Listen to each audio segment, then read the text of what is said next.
પ્રેમ, લાલચ, અપહરણ અને બ્લેકમેલિંગ આ કોઈ વેબ સિરીઝની વાત નથી, પરંતુ જામનગરમાં બનેલી વાસ્તવિક ઘટના છે, જેમાં જામનગર પોલીસે એવી ખતરનાક અને શાતિર બંટી બબલી ગેંગનો ભાંડો ફોડ્યો છે. શું રહે સમગ્ર મામલો, તેના વિશે વિગતે ચર્ચા કરીશું. નમસ્કાર, હું છું પ્રથમ મોદી, આપ જોઈ રહ્યા છો નિર્ભય ન્યૂઝ.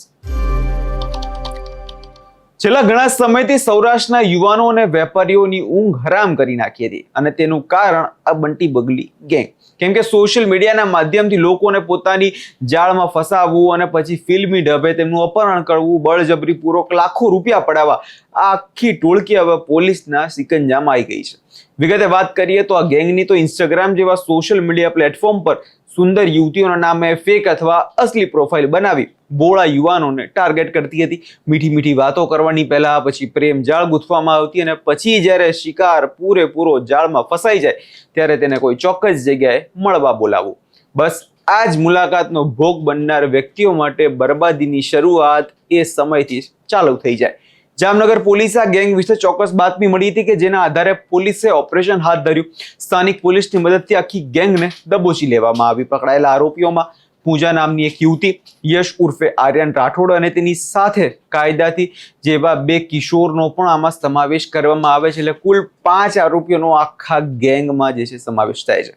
પોલીસની પ્રાથમિક પૂછપરછમાં આ ટોળકીએ એક પછી એક એવા ચોંકાવનારા ગુનાઓની કબૂલાત કરી, જેને સાંભળીને પોલીસ પણ ખુદ સ્તબ્ધ થઈ ગઈ.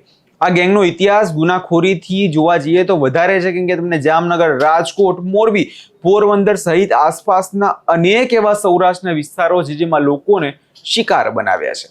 ગેંગની પૂછપરછમાં તેમાં સૌથી મોટો ખુલાસો એ થયો કે આજથી 2 વર્ષ પહેલા રાજકોટના રહેવાસી નિમેશ પટેલ નામના વ્યક્તિના ગેંગે પૂજા નામની યુવતી દ્વારા પ્રેમ જાળમાં ફસાવ્યો. ત્યારબાદ નિમેશ જામનગરની ઢેબા ચોકડી પાસે તેને મળવા બોલાવ્યો, અને નિમેશ ત્યાં પહોંચ્યો કે તરત જ આ ગેંગના અન્ય સભ્યોએ તેનું અપહરણ કરી લીધું. એકાંત જગ્યાએ લઈ જવામાં આવ્યો, તેનો વાંધાજનક વિડીયો ઉતારી લીધો.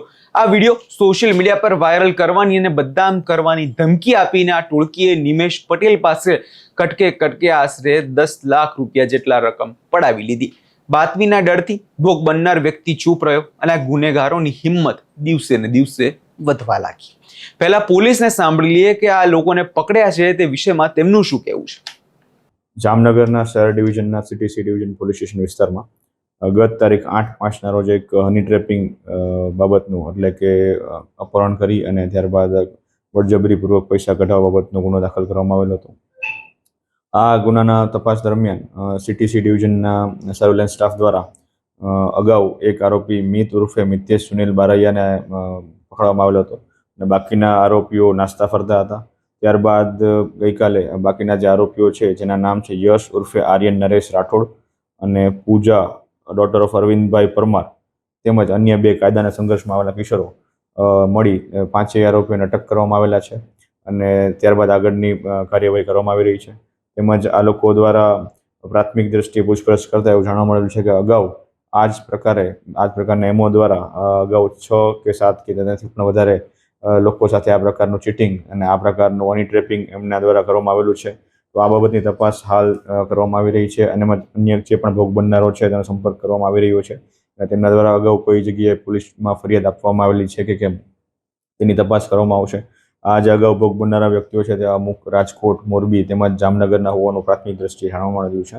આ જે આરોપીઓ છે તેમની મોડસ ઓપરેન્ડી એ રીતે હતી કે જે સૌપ્રથમ ઇન્સ્ટાગ્રામમાં એકાઉન્ટ બનાવી અને અનનોન વ્યક્તિઓ સાથે મેસેજ દ્વારા વાતચીત કરી, તેમની સાથે ફ્રેન્ડશિપ કરી અને અગાઉ કોઈ જગ્યાએ મળવા માટે બોલાવી અથવા તો તેમને ક્યાંય પણ મુલાકાત માટે સંપર્ક કરી. ત્યારબાદ જ્યારે પણ કોઈ વ્યક્તિ આ પ્રકારની મુલાકાત માટે આવે ત્યારે એમના મળતિયાઓ દ્વારા એ વ્યક્તિને માર મારી તેમની પાસેથી બળજબરીથી પૈસા કઢાવવા બાબતનું બનાવો અલગ અલગ ધ્યાનમાં આવેલા છે. તે બાબતની આગળની ફરિયાદો લેવા માટેની હાલ તજવીજ ચાલુ છે. એ બાબતની હાલ પ્રાથમિક તપાસ ચાલુ છે કે એમના દ્વારા અગાઉ આ પ્રકારના કેટલા ગુના આચરવામાં આવેલા છે. આ ગેંગ માત્ર અમીર લોકોને અને મોટા વેપારીઓને જ નહીં, પરંતુ નાના શ્રમિકો અને લારીવાળાઓને પણ નથી છોડતી. પરંતુ આ ગેંગની હેવાનિયત અને છેતરપિંડી જોવા જઈએ તો આ વાતથી અટકતી નથી. નાણાં કમાવાની લાલચામાં આ ટોળકીએ લગ્નના નામે છેતરપિંડી કરતા લૂંટેરા દુલ્હનના કારનામા પણ આચર્યા હતા. 2.5 થી 3 વર્ષ પહેલા ગેંગે સાગર નામના એક વ્યક્તિને પોતાની જાળમાં ફસાવ્યો અને પૂજાએ તેની સાથે ખોટા અને નકલી લગ્ન કરાવી દીધા. લગ્ન કરાવ્યા બાદ લગ્નના ખર્ચ અને દાગીનાના નામે સાગર અને તેના પરિવાર પાસેથી 2 લાખની મોટી રકમ પડાવી લીધી. આ ગેંગ અને પૂજા રફુચક્કર થઈ ગયા અને આ ગેંગની પરાકાષ્ઠા તો ત્યારે સામે આવી જ્યારે તેમણે સમાજના સૌથી લાચાર અને એવા વ્યક્તિ કે જે દિવ્યાંગ હોય છે તેમને પણ ના છોડ્યા.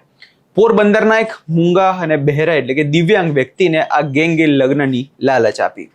તેની લાચારીનો ફાયદો ઉઠાવ્યો. તેની પાસે પણ 50 થી 60 હજાર રૂપિયા જેટલા પડાવી લેવામાં આવ્યા. એક દિવ્યાંગ વ્યક્તિ જે બોલી કે સાંભળી નથી શકતો તેને લગ્નની લાલચ આપવામાં આવી. મજબૂરીનો એવો ઉપયોગ તેનો કરવામાં આવ્યો અને આ ગેંગે નરાધમની બધી જ સીમાઓ જે છે વટાવી લીધી.